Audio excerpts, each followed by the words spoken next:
बातमी टीसीएस धर्मांतर प्रकरणासंदर्भात यामध्ये आता निदा खान प्रकरणी मतीन पटेलला नोटीस बजावण्यात आली।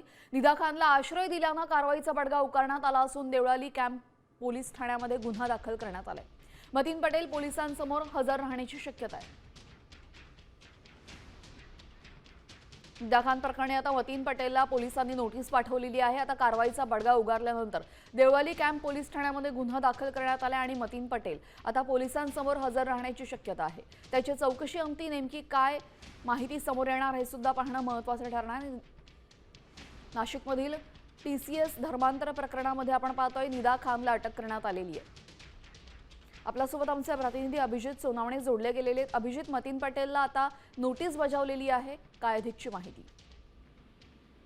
टीसीएस प्रकरणी निदा खान हिला आश्रय दिल्याप्रकरणी नाशिक गुन्हे शाखेने मतीन पटेल याला नोटीस बजावलेली आहे। या सगळ्या संदर्भामध्ये नाशिक पोलिसांकडून महिला कर्मचाऱ्याच्या अत्याचार प्रकरणी दाखल पहिल्या गुन्ह्यामध्ये निदा खान, मतीन पटेल या 4 संशयितांविरोधामध्ये जवळपास 1500 पानांचं दोषारोपपत्र दाखल केलेलं आहे। या प्रकरणी देवळाली कॅम्प पोलीस ठाण्यामध्ये निदा खानला आश्रय दिल्याप्रकरणी गुन्हा देखील दाखल करण्यात आलेला आहे। त्यामुळे आता मतीन पटेलला या सगळ्या संदर्भामध्ये नाशिक गुन्हे शाखेने नोटीस बजावलेली आहे आणि अटक टाळण्यासाठी सोमवारी म्हणजे उद्या मतीन पटेल हा स्वतःहून पोलिसांसमोर हजर राहण्याची शक्यता आणि या प्रकरणी आता तपासाला देखील वेग देण्यात आला आहे। जी, धन्यवाद अभिजित, आपण दिलेल्या सविस्तर माहितीसाठी। तर आपण पाहतोय निदा खान प्रकरणी आता मतीन पटेल याची चौकशी होईल आणि अंती काय समोर येईल हे पाहणं महत्त्वाचं ठरेल।